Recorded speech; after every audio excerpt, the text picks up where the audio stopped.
Hey there, guys. This is Flamsaron, aka YouTube's Tossgate, sort of, and this is the, I think 23rd, 4th, or 5th, maybe even 6th, whenever we update. I can't remember. I feel like even though my channel is gone, I don't know if it's permanent or temporary, but I figure I owe you guys a bit of an update on how things have been going for me, the personal me. And if and when I get my channel back, I will re-upload the video on the Tossgate channel with the correct numbering, and I'll delete it off of this one. But yeah, I figured I should just talk about the things that I've been doing lately. For one thing, I did go to AWA. That was really fun. I met Vic Mignogna. He seemed like a nice guy. And for those of you who haven't seen me, yeah, the picture, that's me on the left with Vic Mignogna. It was interesting. Like, I went up to him and he was like, "Hi," like, "Hi, I'm Ryan." He's like, "Hi, nice to meet you. Like, what can I do for you?" And he's like, "You know the two Full Metal Alchemist games for PS2?" And he nodded his head. And I was like, "Well, this is the third one." He's like, "Whoa, no way! Is this Dream Carnival?" And it's like, "No, it's not. It's Full Metal Alchemist 3." And he's like, "Whoa!" I was like, "We never dubbed it, did we?" And it's like, "No, you didn't." And then he decided. Then he went to sign it. And one thing I liked about how he signed it was, instead of taking the cover out and signing it with a black Sharpie, he actually opened the case up and signed it with a silver one, which is what I wanted him to do anyway, because I didn't want any, like, signature to get on the game, you know? I know people probably use that for, like, a display purpose, like, "Oh yeah, I've got this cool game, and, you know, it's got a voice actor signature on it," but that's not really my thing. I like to kind of have my collection of things kind of neat, when it comes to DVDs and games, at least. But yeah, you know, he was a nice guy. Then I got the picture with him, and was the envy of Nick and AJ and several people on Facebook, but that's not really relevant at this point. And, you know, it was nice meeting him, and hopefully I'll see him again at other cons, and I don't know, maybe he'll even remember me. I did show him, you know, cool things, so I mean, I can always bring that up.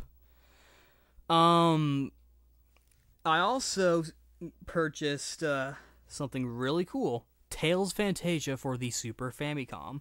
That at the dealer's room, which for those of you who don't know, the dealer's room is basically just the place where you can buy merchandise, and at AWA, the dealer's room was like the equivalent to like eBay in physical form. They had this one place where there's like a video game section, and there was a ton of stuff, like mainly imported games. They had the Berserk PS2 game, which I was thinking about getting in the future. They had the Orphan game. They had a bunch of Tales games. They had the Rurouni Kenshin PS2 game that was like kind of made for the for like the new revival, sort of like the new OVAs and whatnot. But what really caught my attention was Fire Emblem on the Super Famicom, Fantasia on the Super Famicom, Star Ocean on the Super Famicom, and Clock Tower on the Wonder Swan, which blew my mind. I was like, wow, that's really, really, really awesome. And of course, I decided to buy the Fantasia. I was thinking about getting Star Ocean 2, because those are really the two Super Famicom games I really actually want to get. Maybe one of the Dragon Ball games. And maybe the third Yu Yu Hakusho game, because that game's actually really good. But right now it's just sort of sitting in its case. I did buy a mint condition one where it's like came with like the box and the instruction manual and even like an old survey from like 1995 that Namco did. I do plan on playing it at some point, but not currently anytime soon, because I don't have the converter thing for my Super Nintendo. But yeah, that's one of the things I'm extremely proud of. I did get some other merchandise and saw some really cool stuff. I saw a freaking Yu Yu Hakusho board game, and I also took some pictures of some cosplay, which you can find on my blog. I'll put a link in the description. Other than that, but before I get to anime and video games, I did read some manga. I read volume 31 of Negimo. Pretty good. I feel like we're getting close to the end of the Magical World arc, which I'm glad because I really want Fate to die. I don't like Fate at all. I get now that he's sort of not really a villain, and it's kind of hard to explain. There's more to it than what I'm saying, and if I went into it, I'd risk spoiling things, so I don't really want to talk about it. But I really hope he eventually either gets killed or joins the good team. He's kind of a cool character, but I think he's a jerk. And I'm glad that we finally got some resolution to where Asuna was. Not who she was, but I'm not going to go into detail about much stuff. I feel like we're getting close to the end of that one part. And that'll be interesting. It makes me wonder what they're going to do next, or if Ken Akamatsu is just going to end it. Which, I guess I'd be fine with. I mean, I heard he was going to go on with the manga and that the final arc movie is just like an alternate thing. But that's a story for another day. I also tried to read the Berserk manga because I want to kind of get into that. I was sort of at like a little point where I thought, oh, Berserk is one of my favorite animes ever, which isn't true anymore. Like, I like it, but it's definitely not one of my all-time favorites. The manga in particular is a little too gruesome, and Guts, he's really a jerk. He's a bit of a jerk. He freaking kicks a crippled guy's cane and makes him fall over.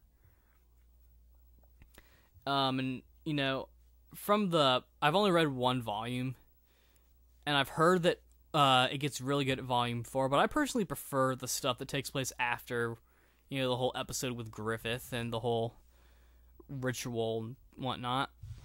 I can already tell some differences between the anime and the manga. For one thing, the girl in the anime who is being harassed by those thugs, it's actually Puck who gets harassed in the manga. The sexually ambiguous fairy. I seriously cannot tell if it's a guy or a girl. I mean, the guy's friggin' naked, but his nipples and his wiener area is censored because on both guys and girls, those are usually censored. But, and also, the Black Swordsman part that they show in the beginning, because how, like in the anime, they kind of they start you off sort of in a part where it's after where the actual story of the anime takes place, like the epilogue. The epilogue's actually longer, more stuff actually happens. Sorry, I kind of kicked the mic there, but kind of gruesome. There was even one part where this guy was like crushing this decapitated woman's head.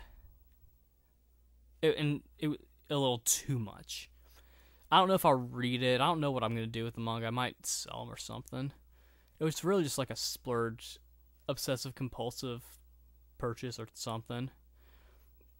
Or I don't know. I might try to read. I feel like I want to read Fate Stay Night, the manga, after Dragon Ball, which is the thing I'm currently reading, or Rurouni Kenshin or something.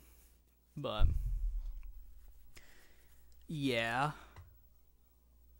As far as anime goes, I did get Tales of the Abyss on DVD. It was pretty good. It was only the first volume, so it was only the first 7 episodes, but they covered a good bit of the game in those 7 episodes. Or a fair amount. I'm not going to say it like a large amount, kind of a fair amount.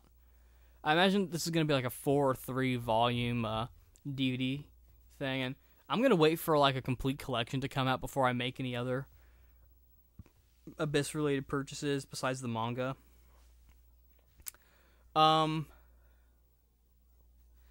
But, it was good. Nick and AJ and I watched it, and they enjoyed it. And I know AJ wants to watch the rest of the series. I don't think Nick cares that much, but, pretty good. Bandai's the one who's releasing. It is subtitled only. Currently, there are no dubs, but who knows? Maybe if enough people buy the series or buy the volumes, they will make a dub, which would be nice. Honestly, I would repurchase the DVDs again if they did that, especially if they're in the complete collection.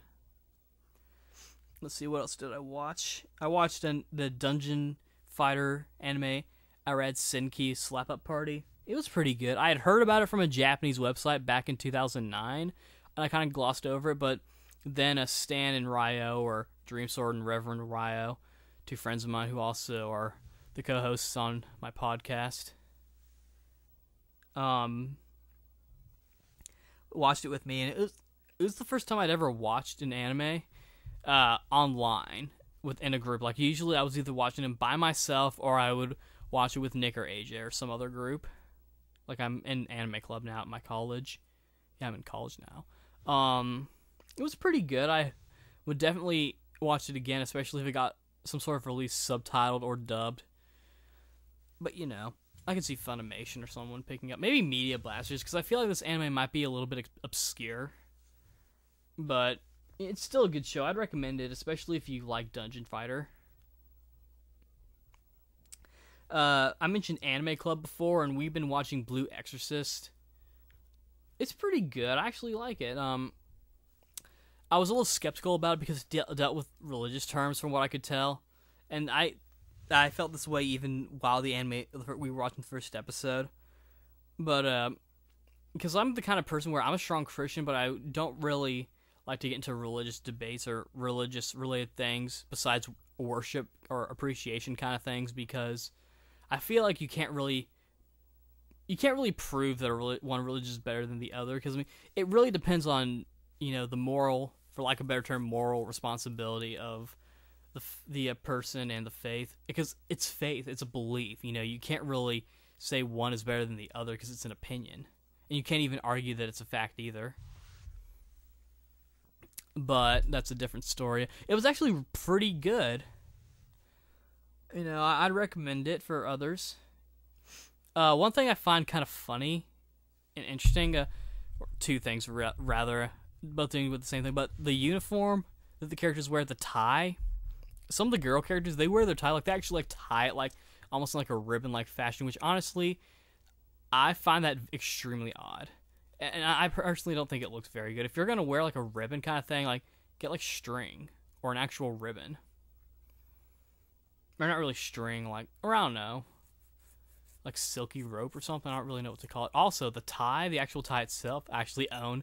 I actually have one of the ties by pure coincidence, too. I bought I got the tie, like, long before the anime even came out, which is kind of funny. I feel like I could cosplay as one of the characters, though I don't really know if I really feel like wearing a shirt and tie to an anime convention. But, you know, it doesn't really matter. But yeah, good series. It's on Crunchyroll, and it's also available on Bandai's also doing a release, I think subtitled as well. They'll probably dub it later, and Vic Mignogna will probably play Ren, the main character. And for Slap Up Party, that was YouTube. You can probably find it on illegal anime streaming websites, which I will not name. But, you know. Also been watching Hitalia. I got back into it. I bought the Season 1 and Season 2. Yeah, it's pretty interesting. You know, I find it entertaining, and, you know, though personally I'm not really educated that well in history, so whenever something happens between two characters that's not, like, blatantly described as, like, a piece of history, I can't really tell if they're just being silly or if it's actually a reference to history. So I either have to ask someone or look it up, which I don't really want to because I don't care that much about history. But it's a pretty good show, and I'm aware that Funimation did the third season, and they're going to release that at some point. But I'll tackle that at some other time. I'm still in the first season. Since the episodes are so short and not really numbered, I almost find it sort of not only intimidating, but also kind of might even be a little confusing. If I stop, I feel like I'm going to have to, like, think, where did I leave off? And I might end up, like, watching the entire thing all over again because I can't remember. But, you know. Pretty good show. At my anime club, besides the ongoing series, which is Blue Exorcist, we also watch, like, just random episodes of anime. I'm not going to list every anime, because you can find that on my blog, usually at, like, whatever time it was, but I watched Spice and Wolf, which is another anime I kind of glossed over. It was actually really good. I really liked it. Holo is awesome. She is so awesome. I love her voice. I love the way she speaks. She's just awesome. She just sounds so dignified and mature and awesome. And she's